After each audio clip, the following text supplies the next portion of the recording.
हिंदी दिवस समारोह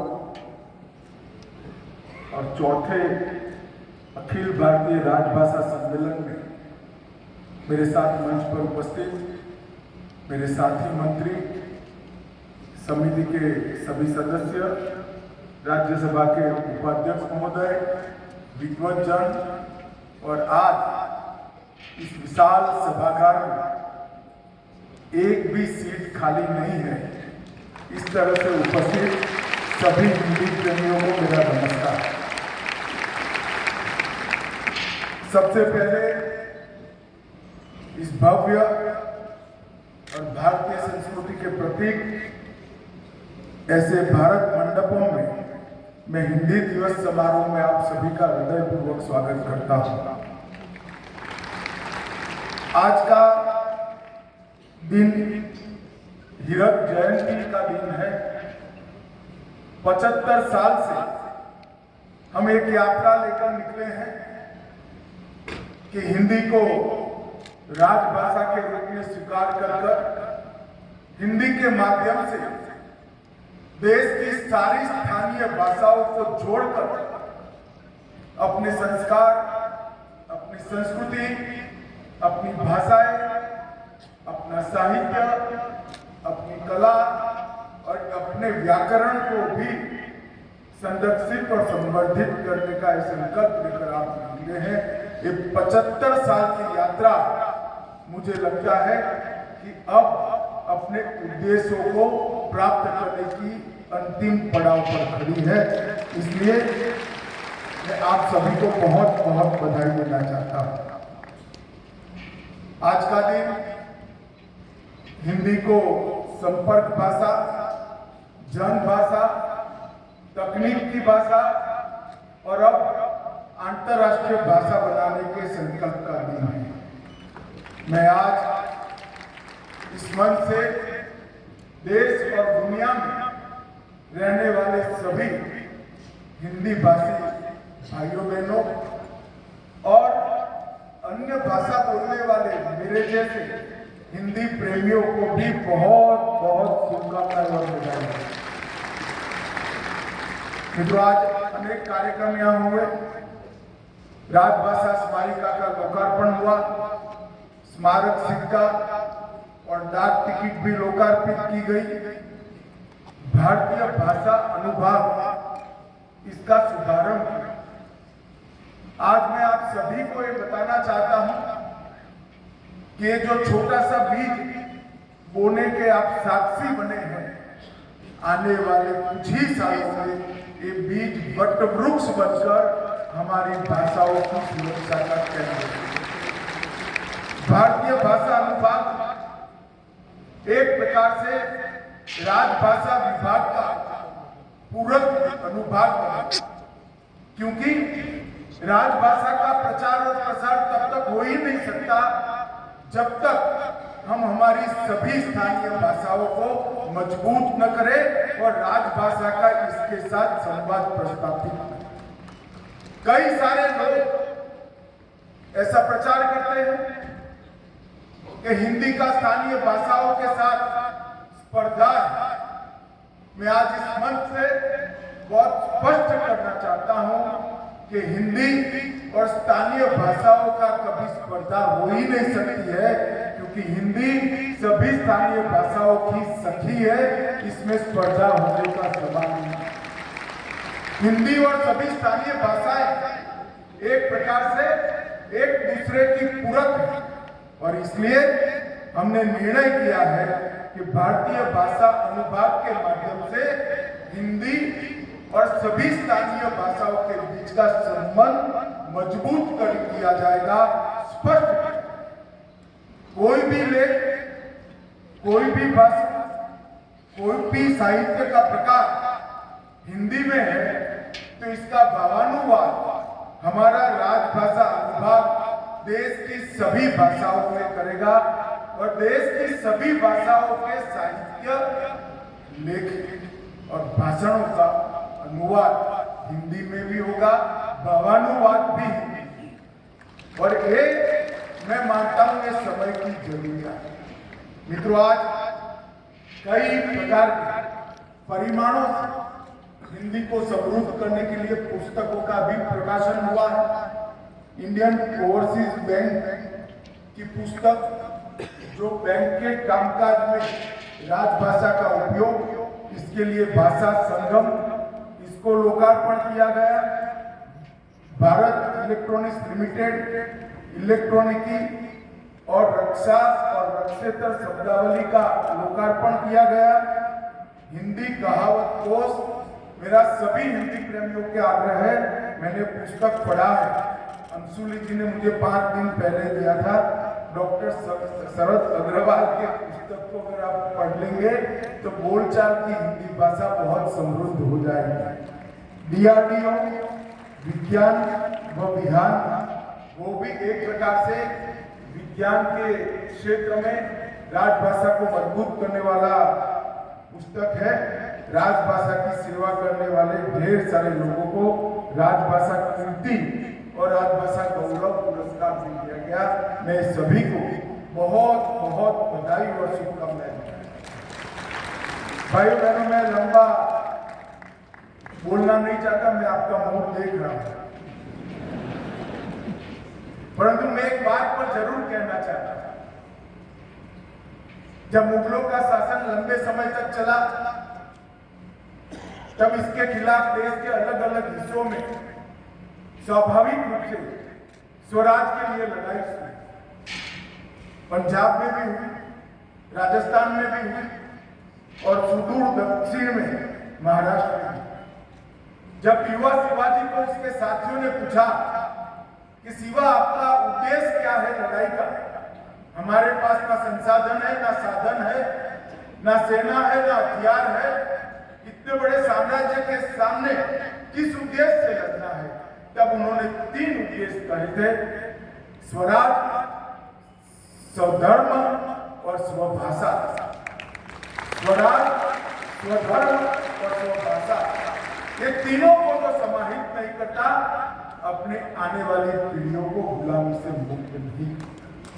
और इसलिए स्वराज के व्याख्या में ही स्वभाषा समाहित। जो देश, जो प्रजा अपनी भाषाओं की रक्षा नहीं कर सकती, वो अपने इतिहास से भी कटती है, अपने साहित्य से भी कटती है, अपने संस्कार से भी कटती है और आने वाली पीढ़ियां गुलामी की मानसिकता के साथ आगे बढ़ती है। और इसलिए ये बहुत जरूरी है कि आजादी के 75 वर्ष के बाद भी हम स्वराज, स्वभाषा और स्वधर्म के शिवाजी महाराज के सिद्धांत पर बल देकर काम किया। और मित्रों, इसीलिए मोदी जी ने नई शिक्षा नीति में प्राथमिक शिक्षा पर बल देने का काम किया है। और प्राथमिक शिक्षा अपनी भाषा में, बच्चे की मातृभाषा में हो, ये बहुत जरूरी समझा गया है और उस पर बहुत प्रयास किया। मैं मानता हूं कि बच्चे के बात करने की, अभिव्यक्ति की सबसे सुगम भाषा अगर कोई है तो अपनी मातृभाषा है। इसके सोचने की भाषा अपनी मातृभाषा है और उसके सोचने का, तर्क का, विश्लेषण का और निर्णय पर पहुंचने की जो प्रक्रिया है, जो इसको एक संपूर्ण बच्चा बनाता है, वो भी अपनी मातृभाषा है। इसलिए मोदी जी ने मातृभाषा पर, शिक्षा पर बहुत बड़ा बल दिया है और मैं मानता हूं कि आज का दिन भारत की सभी भाषाओं को मजबूत करना है और राजभाषा को देश की संपर्क भाषा बनाने का दिन है, जिसके माध्यम से हम अपनी भाषाओं में भी अपने देश का काम कर सकते हैं। हिंदी की ये यात्रा कई सारे 1000 साल पुरानी सिद्धों और नाथों की भाषा के रूप में जानी जाती थी। फिर खड़ी बोली आई, फिर प्राकृत भाषा आई, फिर खड़ी बोली आई और बाद में हिंदी का स्वरूप आया। और मित्रों, मैं आपको ये भी बताना चाहता हूँ, हमारे आजादी के आंदोलन में भी हिंदी का बहुत बड़ा योगदान है। सन 57 की क्रांति विफल जाने के कई कारण, उसमें से एक प्रमुख कारण था कि संपर्क भाषा ही नहीं थी। जिसके कारण सन 57 की क्रांति विफल हुई। और आज मैं आप सबके सामने कहना चाहता हूं कि हमारा देश एकमात्र देश है जो जियो पॉलिटिकल देश नहीं है, भू राजनीतिक देश नहीं है। हमारा देश जियो कल्चर देश है, भू सांस्कृतिक। हमारे देश को जोड़ने वाली अगर कोई कड़ी है तो संस्कृति। आप नॉर्थ ईस्ट में चले जाइए, वहां पर भी मणिपुरी नृत्य के अंदर आपको कृष्ण मिलेगा। दक्कन में चले जाइए तो भी कृष्ण मिलेगा। गुजरात के रास में चले जाइए तो भी कृष्ण मिलेगा। हम संस्कृति से जुड़ा हुआ देश है, जियो कल्चर देश है। अगर हमारे देश की एकता संस्कृति से बनी है तो हमारी संस्कृति भाषाओं से और भाषाओं से, जिस दिन हम अपनी भाषाओं को गवा देंगे इस देश की एकता पर बहुत बड़ा खतरा मंडराने लगेगा। इसीलिए ढेर सारे आजादी के हमारे संघर्ष के नेताओं ने हिंदी को न केवल राजभाषा बनाया, इसके उपयोग को बहुत महत्व भी दिया और उसका प्रचार प्रसार भी किया। और हिंदी के लिए काम करने वाले ढेर सारे लोग, चाहे नेताजी सुभाष चंद्र बोस हो, चाहे राजा जी हो, अंबेडकर जी हो, महात्मा गांधी, आचार्य कृपलानी, के.एम. मुंशी, डॉक्टर आयंगर, ये कोई हिंदी भाषी नहीं। ये सारे नेता, उनकी मातृभाषा अलग थी, मगर वो समझते थे कि हिंदी भाषा देश को एक करने का माध्यम है। इसीलिए हिंदी को राष्ट्रीय एकता का प्रतीक बनाकर उन्होंने राजभाषा का स्वरूप दिया। और के.एम. मुंशी आयंगर फॉर्मूला आया, जिसके तहत आज राजभाषा हुए हम 75 साल पूरे करने जा रहे हैं। भाई और बहनों, हमारी भाषाओं को कौन बचा सकता है? यहाँ बैठे हुए विद्वत जन बचा सकते हैं। मैं बड़ी विनम्रता से कहना चाहता हूँ, नहीं बचा सकते। सरकार तो बचा ही नहीं सकती। हमारी भाषाओं को बचा सकता है, अगर कोई बचा सकता है तो माँ ही बचा सकती है और कोई नहीं। हर परिवार के अभिभावक तय करें कि हम बच्चे के साथ हमारी मातृभाषा में ही बात करें। अगर इतना तय कर ले तो कोई हमारी भाषाओं को समाप्त नहीं कर सकता और हमारी भाषाएं चिरकाल तक देश और दुनिया की सेवा। आज जरूरत है हमारे देश के अभिभावकों को अपने बच्चों के साथ अपनी मातृभाषा में बात करने की, मातृभाषा को सीखने के लिए उनको प्रेरणा देना। और मैं आपको विश्वास से बता रहा हूं, आप बच्चों के विकास की चिंता कर किसी अन्य भाषा की शरण में जाने के लिए मत समझाइए। आने वाला समय भारत की भाषाओं का है, राजभाषा। बड़े विश्वास के साथ अब इस देश को किसी भी प्रकार की गुलामी में कोई नहीं देख सकता और भाषा की गुलामी में तो कभी नहीं। और इसलिए राजभाषा दिन आज है और आप हम सब चौथे राष्ट्रीय सम्मेलन में यहाँ पर एकत्रित आए हुए हैं। उस वक्त मैं इतना ही कहना चाहता हूँ कि राजभाषा विभाग ने बहुत हिंदी को लचीली बनाने का भी काम किया है, हिंदी को स्वीकृत बनाने का भी काम। कई सारे हिंदी के विद्वानों ने मुझे फोन भी किए कि अमित भाई हिंदी को क्यों दूषित कर। मैंने बोला हिंदी कभी दूषित नहीं हो सकती, ये तो ऐसी गंगा है, जितने भी आएंगे सब इसके अंदर रहेंगे और हिंदी पवित्र। कई सारे शब्द हिंदी में नहीं, हमारी अन्य भाषाओं में, हम इसको स्वीकार कर लें। हिंदी अगर इसको स्वीकार करती है तो हिंदी के कई शब्द हमारी स्थानीय भाषाएं भी स्वीकार। इसलिए हमने शब्द सिंधु जो बनाया है, इसमें एक भी भारत की भाषा नहीं है जिसके शब्द को हमें समाहित नहीं। और हमारी भाषा और हमारी देश की जनता एक कई सारी संस्कृतियों को हजम करते करते करते हमारी संस्कृति बनी। टेक्निक से तकनीक कब हो गया किसी को मालूम ही नहीं पड़ा, इंजीनियर से इंजीनियर कब हुआ किसी को मालूम ही नहीं पड़ा, और हिंदी भाषा समझा। हमने हिंदी को स्वीकार्य बनाना चाहिए, लचीली बनाना चाहिए, और बोलचाल की भाषा भी बनाना चाहिए। वो ही हिंदी की आगे की यात्रा को लंबा, स्पष्ट और मक्कम गति से तेजी के साथ आगे बढ़ने वाली भाषा बना सकता है। शब्द सिंधु का हमारा जो प्रयोग है वो अभी अधूरा है, इस पर और काम चल रहा है, और मेरे मन में इच्छा है कि अगले चुनाव के पहले हिंदी का शब्द सिंधु, हमारा शब्दकोश विश्व का सबसे बड़ा शब्दकोश बनेगा। यहाँ पर कई विद्वानों ने हिंदी के शिक्षा में प्रयोग पर, हिंदी के टेक्निकल एजुकेशन तकनीकी शिक्षा के प्रयोग पर, हिंदी के न्याय पालिका में प्रयोग पर कई सारे सुझाव दिए, मगर मैं आप सभी को आश्वस्त करना चाहता हूँ, नरेंद्र मोदी सरकार ये सभी दिशाओं में आज मक्कमता के साथ, धैर्य के साथ काम। हम हिंदी को बढ़ाने के लिए संघर्ष नहीं चाहते, सामाजिक स्वीकार्यता के साथ हिंदी पढ़नी चाहिए। सुप्रीम कोर्ट के मुख्य न्यायाधीश महोदय ने भी निर्णय लिया है, ढेर सारे जजमेंट्स का भारतीय भाषाओं में अनुवाद किया है।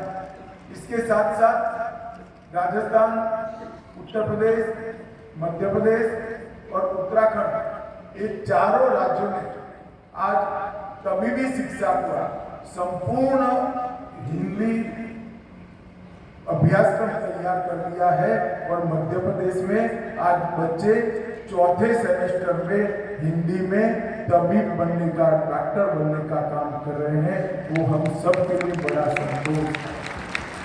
लगभग भारत की 13 भाषाओं में इंजीनियरिंग की पढ़ाई होने के कगार पर है, और आने वाले दिनों में अनुसंधान की भाषा भी निश्चित रूप से हिंदी बनेगी। इतना मैं आज आपको आश्वस्त करना चाहता हूं, और ये हमारा रोडमैप मोदी जी की अगुवाई में आगे बढ़ता है। मोदी जी ने दुनिया के बड़े से बड़े मंच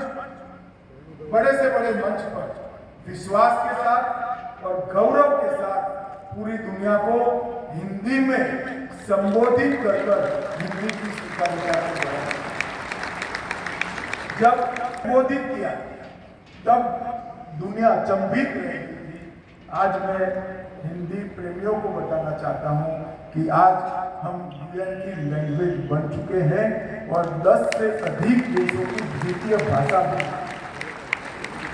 हिंदी अब अंतर्राष्ट्रीय भाषा बनने की दिशा में आगे बढ़ रही है, हिंदी की स्वीकार्यता बढ़ रही है। जरूरत है कि हम स्वयं हिंदी के महत्व को समझें, हमारी मातृभाषा के महत्व को समझें, हमारी नई पीढ़ी को मातृभाषा बोलना, पढ़ना, इसके साहित्य की वांचन की रुचि करना, और साहित्य में रुचि खड़ी कर बच्चे को मातृभाषा का विद्वान बनाना। इस दिशा में हम सब ने काम करने की जरूरत है।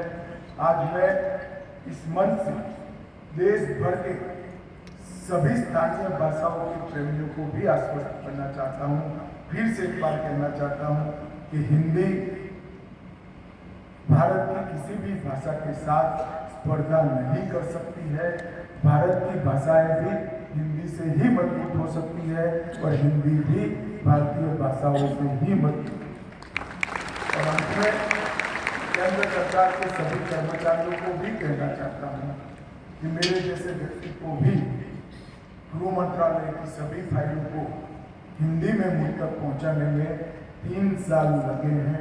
हम हिंदी के प्रयोग को आगे बढ़ाएं, मगर आज मैं संतोष के साथ कह सकता हूँ, मेरे दोनों मंत्रालय में एक भी फाइल, एक भी पत्र व्यवहार अंग्रेजी में नहीं होता है, हिंदी। अगर हम तय कर ले तो संवाद कभी नहीं। भाषा ये अभिव्यक्ति है और अभिव्यक्ति अपनी भाषा में इनिशिएटिव है। मैं आज बताना नहीं चाहता, परंतु मैं इतना ही कहना चाहता हूँ कि संचार विभाग ने जो डाक टिकट जारी किया है 75 साल की हिंदी की यात्रा पर, इसलिए मैं संचार विभाग का बहुत बहुत धन्यवाद करना चाहूँगा। और वित्त विभाग ने जो सिक्का जारी किया है हिंदी की 75 साल की यात्रा पर, वित्त विभाग को भी बहुत बहुत धन्यवाद देना चाहूँगा। जो विद्वत जन देश भर से यहाँ आए हैं, उन्होंने हिंदी के महत्व, हिंदी की जरूरियात और हिंदी के भविष्य पर ढेर सारे सुझाव दिए हैं। मेरे विभाग के लोगों ने इसको लिखे भी हैं। आपका ये सुझाव निश्चित रूप से हमें हिंदी को मजबूत करने में काम में आएगा। फिर से एक बार आज के दिन पर सभी हिंदी प्रेमियों को बहुत बहुत बधाई और शुभकामनाएं। धन्यवाद।